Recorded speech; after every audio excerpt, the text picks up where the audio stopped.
Hey guys, welcome back to another tier list video. Of course, another Walking Dead one, this time season 9. Yeah, and now this season, there are a lot of characters, but by the end of it, a lot of the crust gets trimmed, if you know what I'm saying. By this point in the show, you gotta understand, they've been surviving a few years out in the apocalypse, so dead weight, as I said before, like, it's pretty much just gonna be the weakest characters of the show at this point. Like, everyone knows to an extent kind of how to survive or have killed zombies before, but this is just the bottom of the barrel survivors right here. But I say we start off with the usual characters, like Daryl, of course.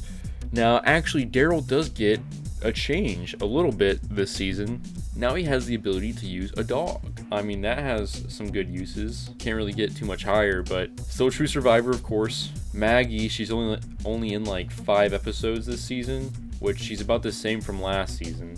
So she's also a true survivor, you know, leader of Hilltop and whatnot. Michonne, she takes on a leader role this season, you know, after the like 6-year time skip. She's hardened a little bit, so she's definitely still going to be a true survivor. And then Carol, of course, is also a true survivor. I think more so than Maggie. Now, at this point, is she better than Michonne? These two are very interchangeable to me. I think next season, because this is season 9, Michonne hasn't left yet. I think when she leaves, she may rise up the ranks a little bit, but I think at this point, Carol's ruthless. I mean, she had the whole scene where she lit a bunch of the saviors on fire and didn't give a fuck. They did not stand a chance. I think for her, ruthless helps her out a little bit. Duke Gregory, she's still dead weight.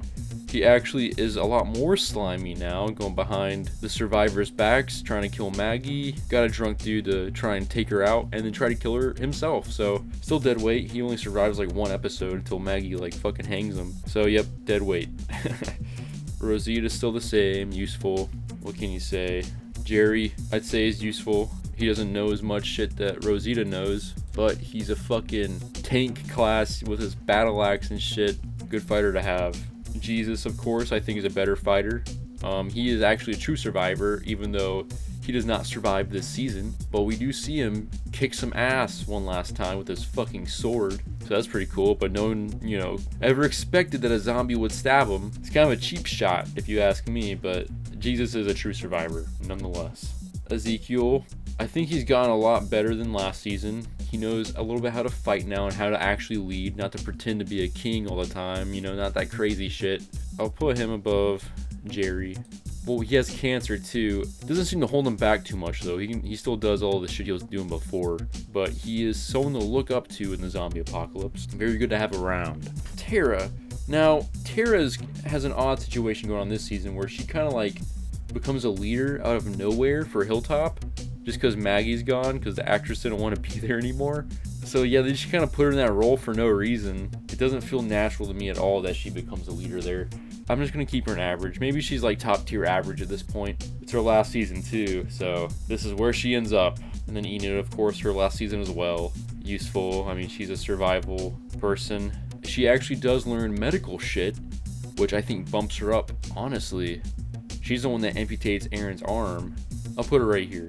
Just because her ability to survive out in the wilderness, plus medical shit, you know, very useful. She's a support class. You don't see her fight too much. I mean, she did kill that one chick, which she probably shouldn't have killed, but I think useful above Jerry is good for her right here. Sadiq is better. He's the expert, or I don't know if he's an expert, but he's like the top doctor dude they got right now. And he does know how to survive at least a little bit on his own in the wilderness, just like Enid did. We don't know who survived longer on their own. I have to bet Sadiq. I think it makes sense that he would be above her. Maybe even above Ezekiel, if I'm going to be honest. Yeah, I think he would be. Just that doctor skill, and we know he can survive. Definitely above Ezekiel.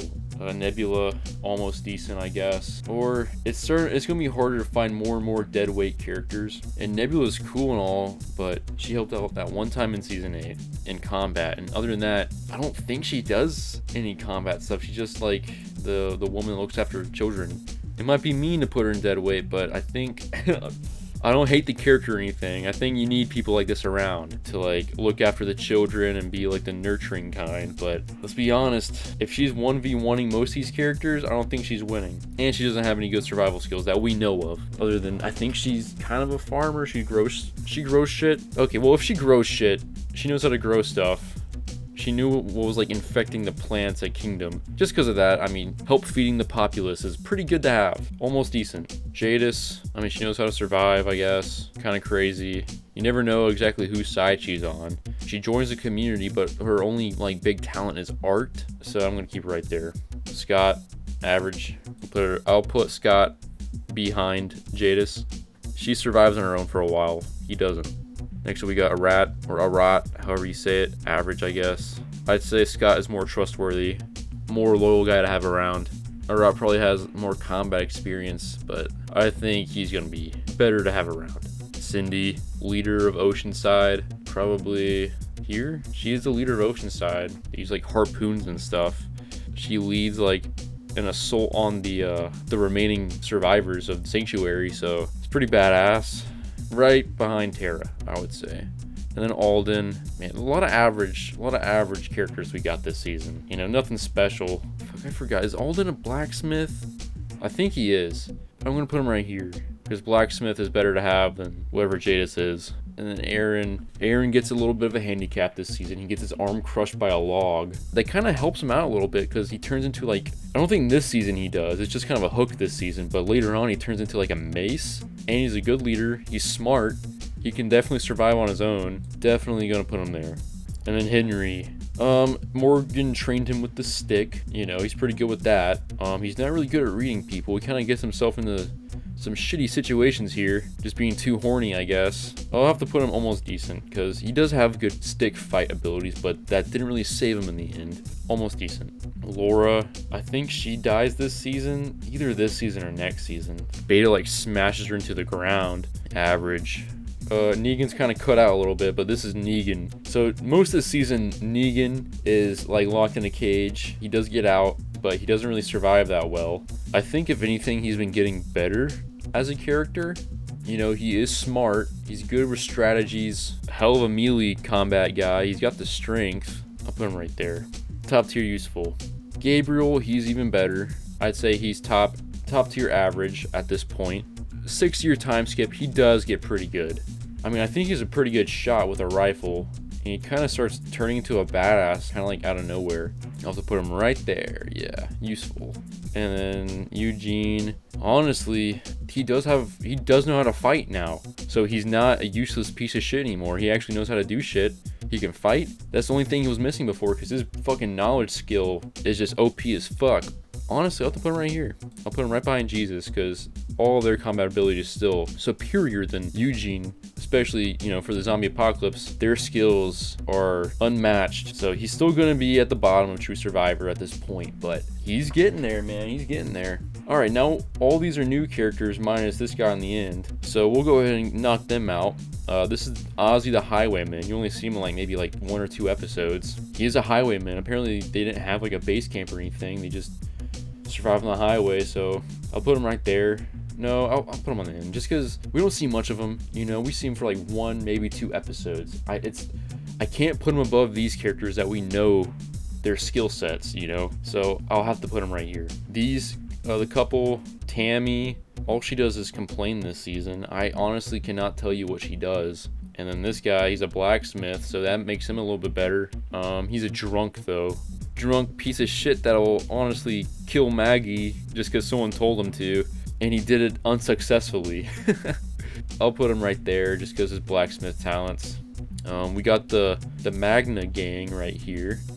They're all pretty good survivors. You know, they've been surviving on the road for God knows how long.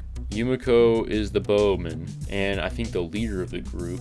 So I'll put her like right here, and she's really smart. You know, she's a lawyer, which I guess can help in the apocalypse. Yeah, I'll put her right there. Magna is average, I guess. I mean, yeah, she's been surviving out there. Her main thing is knives. She got secret knives, which, okay, maybe right there. Luke is the weak link of this group, unfortunately. I mean, I like him, but do we ever actually see him like do some cool shit. He knows about instruments. Not very useful. I am trying to remember, what did Luke do?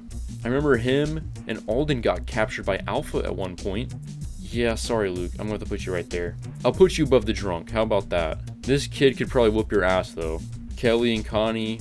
Kelly has slingshot abilities, I guess. I don't know what the fuck she's using, like rocks? She's slinging rocks at zombies. I wouldn't think that would kill them, but it seems to have a lot of power behind those slingshots. Average slingshot girl. Connie, I think, is the better one.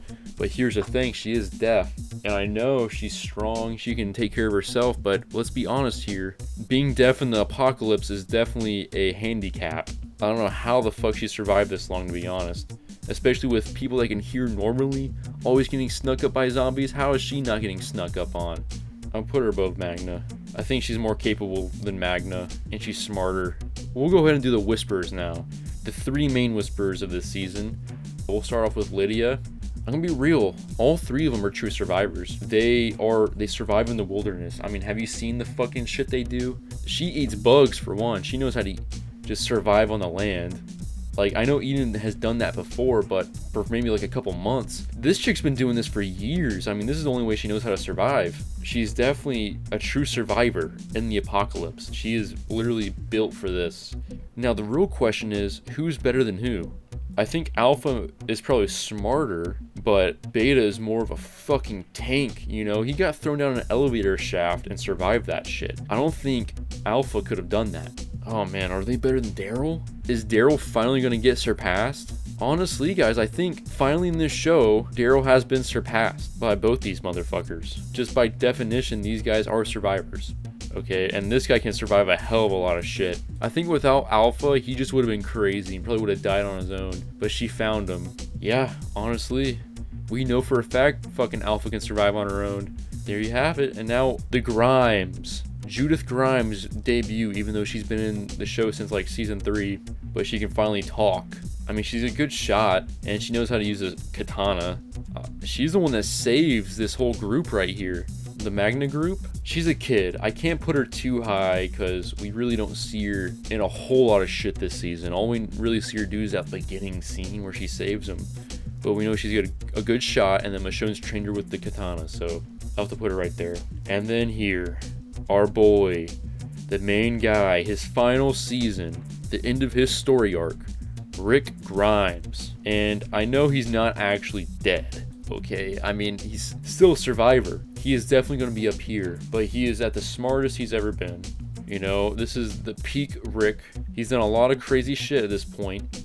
Now, his final act, he fell off that horse, and that's when he showed his true survival instincts. This motherfucker pulled himself off of the rebarb. Now, not everybody can do that. And then, not only on that, he walked miles and rode on a horse for miles, ended up fighting zombies at the end. He took out like 2 or 3 zombies, probably more, while he was like bleeding out with a horrible wound. I mean, that's more than Carl did before he fucking died. Carl couldn't take out 2 of them. Fucking Rick, he took them out and the rest of them with the fucking bridge explosion. He had that good ass aim while he was like probably woozy as fuck with like a little cup of blood in his body left. So the fact that he could do that, I think he finally deserves to get put above Daryl as well. Who knows if Daryl could do that shit? I mean, I know back in season 2 he went through some bullshit where he got stabbed with an arrow and walked for miles too. But let's just give it to Rick here. I mean, he's come a long way. He's come a long way, and for his final season, he deserves to have surpassed Daryl, just for this once. But anyways, I hope you guys enjoyed this video, and I will be back for season 10. We're almost at the end, boys. Hopefully you guys enjoyed this video, and watch the next one. Hope you guys have a nasty night, and see ya.